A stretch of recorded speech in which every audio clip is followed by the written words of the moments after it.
17 বছর খাদের কিনারে এই শিক্ষা ব্যবস্থা থাকার পরে উনি যেভাবে এটাকে তুলে আনতেছেন, এখানে সচেতন মহল, সচেতন অভিভাবক সবাই এটাকে সাধুবাদ জানায়।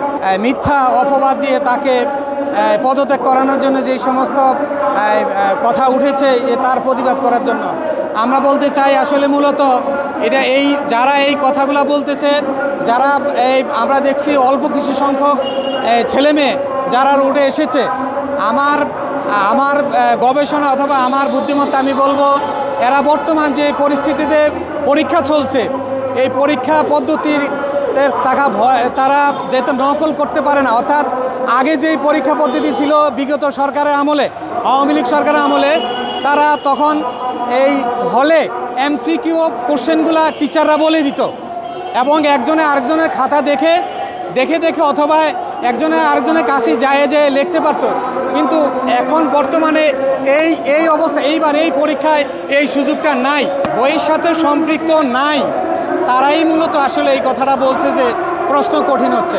এখন আরেকটা বিষয় হচ্ছে, প্রশ্ন তো করে শিক্ষকরা এবং প্রশ্ন আবার মডারেটও হয়, হ্যাঁ, ওইখানে আসলে এই যাতে সকল ছাত্রছাত্রীরা উত্তর দিতে পারে, মূলত শিক্ষকরা ওই জিনিসটাই মাথায় রেখে প্রশ্ন করে। বন্যা এবং জলাবদ্ধতা, আমি যেটা কুমিল্লার কথা বলবো, যেটা নিয়ে কুমিল্লা নিয়ে আসলে মূলত কুমিল্লা মহিলা কলেজ এবং বিক্রিয়া কলেজে কেন্দ্রগুলো, এগুলো সাধারণত আগে থেকে একটু নিচু এলাকা, হ্যাঁ।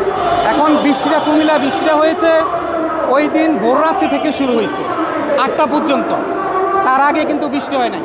তো যার জন্য এই জলাবদ্ধতা সৃষ্টি হয়েছে।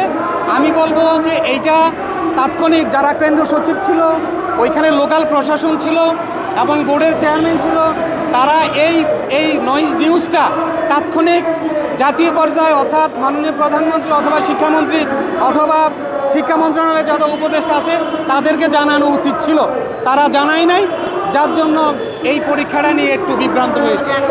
আসলে আমরা কি চাই, এই জাতি কি চাচ্ছে? যদি আমি শিক্ষা চাই তাহলে আমি পদত্যাগ করি। শিক্ষাকে কিন্তু আসলে উন্নত নিচ্ছে কিনা, শিক্ষার মানসম্মত জায়গায় নিচ্ছে কিনা, আগে এই ধরনের কিন্তু বিশ্লেষণ আনতে হবে।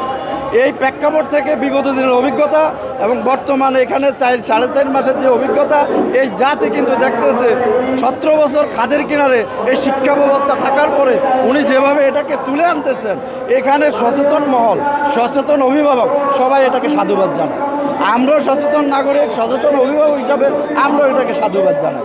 কিন্তু এর প্রেক্ষাপট হচ্ছে, হ্যাঁ, এবার আমার মেয়েও যেমন একটা পরীক্ষা দিতেছে, কিন্তু ফিজিক্স যে প্রথম পত্র, পদার্থবিজ্ঞানের যে প্রথম পত্র পরীক্ষাটা, এই পরীক্ষার প্যাটার্নটা আসলে অন্যান্য বছরের তুলনায় আসলে একদম ব্যতিক্রম ছিল। এই ব্যতিক্রমের কারণে একত ছিল বন্যা, প্লাস ছিল কিছু জলাবদ্ধতা, তার পরবর্তী যে প্রশ্ন প্যাটার্ন, এই সব কিছু আসলে শিক্ষার্থীরা মেনে নিতে পারে না। এর আলোকেই কিন্তু এদের একটা আবেগ চলে আসছে। এই আবেগের ফলবশতে ওদের প্রথম ছিল আমাদের ফিজিক্স পরীক্ষাটা আবার পিছিয়ে নেওয়া হোক অথবা এটাকে সমন্বয় করা হোক। তখন শিক্ষা মন্ত্রণালয় থেকে যখন একটা বলল যে ঠিক আছে, যেহেতু ফিজিক্সের 6 এবং 7 দুইটা প্রশ্ন ভুল ছিল এবং ওনারা বলছে যে এই দুইটার নাম্বারে আমরা দিয়ে দেব, তখন ওরা শান্ত হওয়ার কথা। তার মাঝখানে কিছু অসুধ অবলম্বনকারী বিভিন্ন ধরনের প্রেক্ষাপটের লোকজন তাদের সাথে ঢুকে এই মন্ত্রী হিসেবে পদত্যাগ করার জন্য তারা মাঠে নেমেছে। আসলে এটা দুঃখজনক, অনাকাঙ্ক্ষিত, যেহেতু বাংলাদেশের পার্লামেন্টে এই প্রথম কোনো মন্ত্রী সংসদে দাঁড়িয়ে সরি এবং দুঃখ প্রকাশ করছে। এটা বাংলাদেশের ইতিহাসে আর কোনোদিনও হয় নাই। সুতরাং এখন সবাইকে পড়ার টেবিলে ফিরে যাওয়া উচিত। আমি বিনোদনভাবে অনুরোধ করবো, যারা ছাত্রছাত্রী আছো, আমরা অভিভাবক সদস্য, তোমরা পড়ার টেবিলে যাও, পড়ার দিকে মনোনিবেশ করো, বাংলাদেশকে বাঁচাও, শিক্ষা খাতকে বাঁচাও। ধন্যবাদ।